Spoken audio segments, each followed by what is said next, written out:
Good morning students, myself Rajeshwari Devi Rathore. मैंने अपने पिछले वीडियो में आपको सांप्रदायिक राजनीति यानी कम्युनल पॉलिटिक्स के विषय में बताया था। आज हम लेंगे भारत का विभाजन। पहले लेंगे भारत विभाजन के कारण। भारतीय स्वतंत्रता अधिनियम के अनुसार भारत का बंटवारा कर दिया गया और 15 अगस्त 1947 को दोनों को स्वतंत्रता दे दी गई।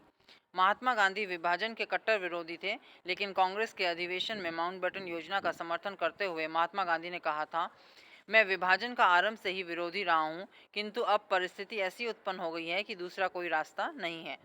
अब इन परिस्थितियों से प्रेरित होकर कांग्रेस ने भारत का विभाजन स्वीकार किया।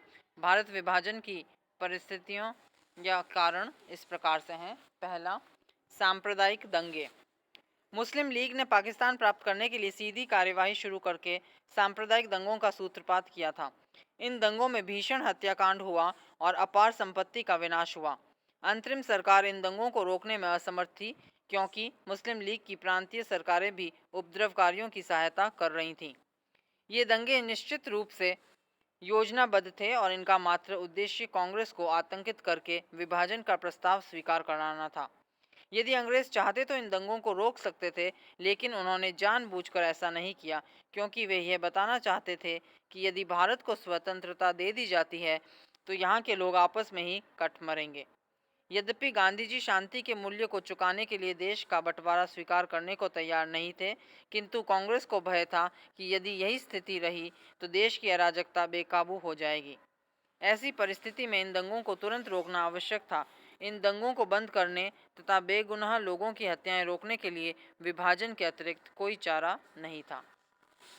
नेक्स्ट, दूसरा है अंग्रेज प्रशासकों के षड्यंत्र। आरंभ से ही अंग्रेज प्रशासकों की सहानुभूति मुसलमानों के साथ थी।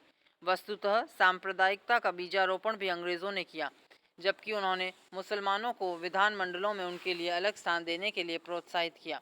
सुधार अधिनियमों में सांप्रदायिक चुनाव प्रणाली को स्थान देकर हिंदू मुसलमानों के वैमनस्य को और अधिक बढ़ावा दिया।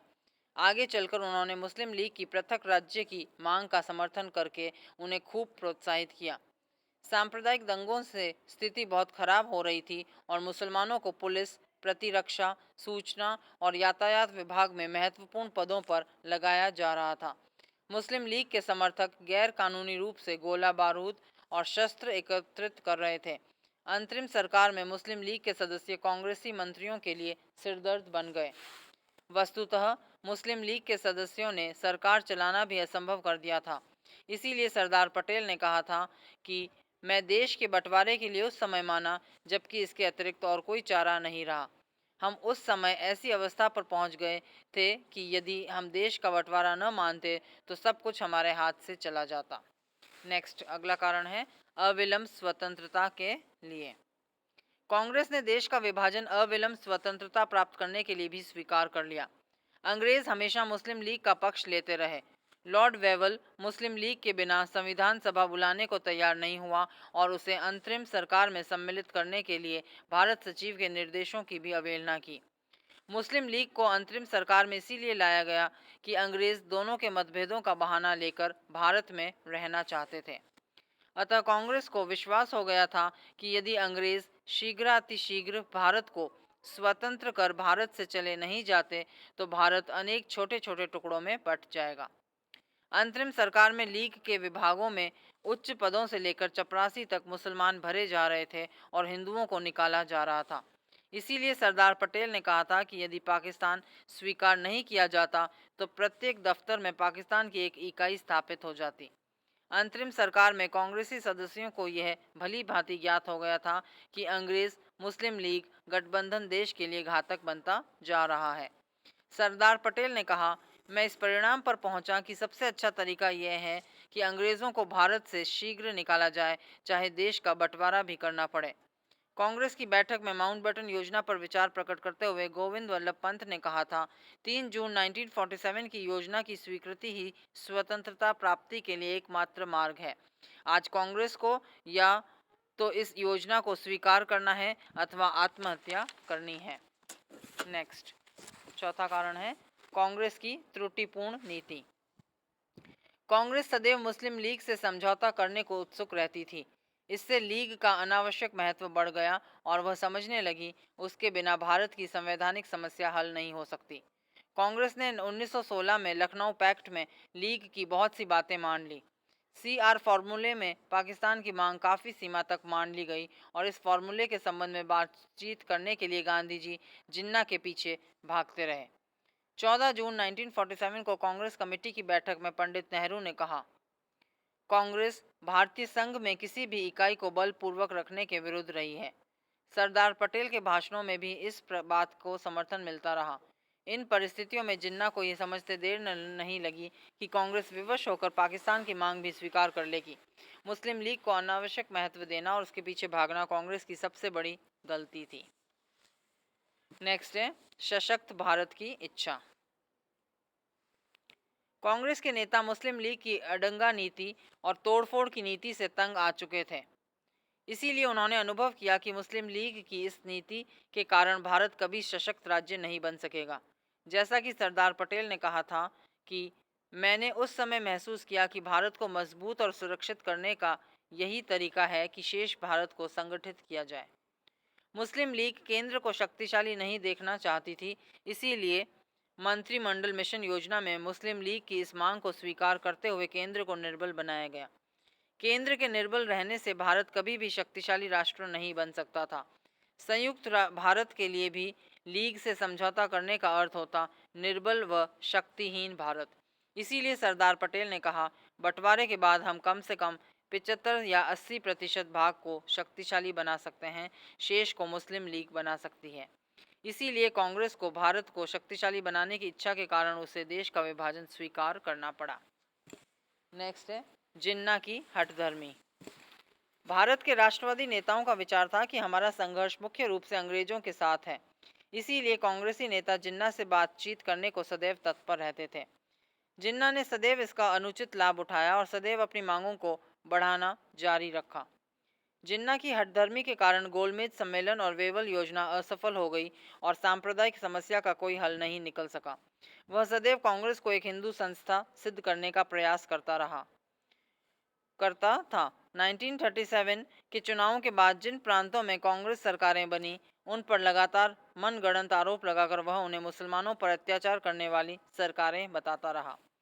द्वितीय विश्व युद्ध आरंभ होने पर कांग्रेसी मंत्रिमंडलों ने त्यागपत्र दिए तो जिन्ना ने मुक्ति दिवस मनाया।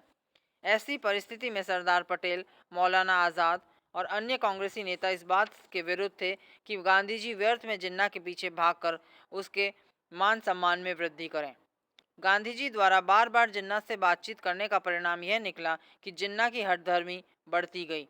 उसने पाकिस्तान की प्राप्ति के लिए देश भर में सांप्रदायिक दंगे फैला दिए और हजारों निर्दोष लोगों के खून से होली खेलना आरंभ कर दिया। पाकिस्तान प्राप्त करके भी वह शांत नहीं हुआ। उसने पाकिस्तान से हिंदुओं को भारत में लेने की मांग की और जब उसकी यह मांग नहीं मानी गई तो उसने हिंदुओं पर अमानवीय अत्याचार करके उन्हें बलपूर्वक वहां से निकाल दिया। जिन्ना की हठधर्मी को प्रोत्साहित करने में न केवल गांधी जी ने योगदान दिया, बल्कि अंग्रेज प्रशासकों ने भी अपना योगदान दिया था। वस्तुतः अंग्रेज इसके लिए अधिक उत्तरदायी थे। नेक्स्ट है अंतरिम सरकार की असफलता। पंडित नेहरू और सरदार पटेल अंतरिम सरकार में मुस्लिम लीग की कार्यवाही देखकर बहुत दुखी हुए। अंतरिम सरकार में लियाकत अली वित्त मंत्री थे, जो कांग्रेस मंत्रियों की योजना में सदैव बाधा उपस्थित करते रहे। कांग्रेस मंत्रियों के विभागों को आवश्यक धन स्वीकृत न करके उन्हें बदनाम करने का प्रयास करते रहे और सरकार का चलना बिल्कुल असंभव बना दिया। मुस्लिम लीग अंतरिम सरकार में इसीलिए शामिल हुई थी क्योंकि मुसलमानों के हितों को वह कांग्रेस के हाथों में नहीं सौंपना चाहती थी और अपने मुकाबले में कांग्रेस को अपनी स्थिति मजबूत न करने देना चाहती थी। ऐसी स्थिति में दोनों में सहयोग उत्पन्न हो ही नहीं सकता था। इसीलिए पटेल ने कहा, यदि शरीर का एक भाग खराब हो जाए तो उसको शीघ्र हटाना ठीक है, ताकि सारे शरीर में जहर न फैले। मैं मुस्लिम लीग से छुटकारा पाने के लिए भारत का कुछ भाग देने के लिए तैयार हूँ। नेक्स्ट अगला कारण है माउंटबेटन का प्रभाव। सांप्रदायिक दंगों के कारण स्थिति अनियंत्रित होती जा रही थी। इसीलिए माउंटबेटन ने अनुभव किया कि भारत को विभाजित करने के अतिरिक्त और कोई चारा नहीं है। अंग्रेज़ों ने भारत छोड़ने की तिथि जून 1948 की बजाय 15 अगस्त 1947 घोषित कर दी थी। अतः कांग्रेस के सामने केवल दो विकल्प थे, गृह युद्ध या पाकिस्तान। माउंटबेटन ने अपने प्रभाव का प्रयोग करते हुए समझाया कि संयुक्त भारत में मुस्लिम लीग कभी शांति और व्यवस्था नहीं रहने देगी। शांति और व्यवस्था के अभाव में देश सदैव निर्बल रहेगा, और फिर जब कोई संप्रदाय भारत में रहना ही नहीं चाहता तो इसके लिए कैसे विवश किया जा सकता है। माउंटबेटन के तर्कों का प्रभाव पंडित नेहरू और सरदार पटेल पर पड़ा। पंडित नेहरू ने कहा था, यदि हमें आज़ादी मिल भी जाती तो भारत निस्संदेह निर्बल रहता, जिससे इकाइयों के पास बहुत अधिक शक्तियां रहती और संयुक्त भारत में सदैव कलह और झगड़े रहते। इसीलिए हमने देश का बंटवारा स्वीकार कर लिया ताकि हम भारत को शक्तिशाली बना सकें। माउंटबेटन ने अपने प्रभाव का प्रयोग करके पंडित नेहरू और सरदार पटेल को देश विभाजन के लिए तैयार किया था। कांग्रेसी नेताओं के पास भी बंटवारा स्वीकार करने के अतिरिक्त और कोई चारा नहीं था। तो ये थे भारत के विभाजन के कारण। अब निष्कर्ष। उपरोक्त कारणों से देश का विभाजन अनिवार्य हो गया था। वस्तुतः देश का विभाजन मुस्लिम लीग का एक षड्यंत्र था, जिसके फलस्वरूप देश में जन हत्याएं हुई और अपार संपत्ति का विनाश हुआ।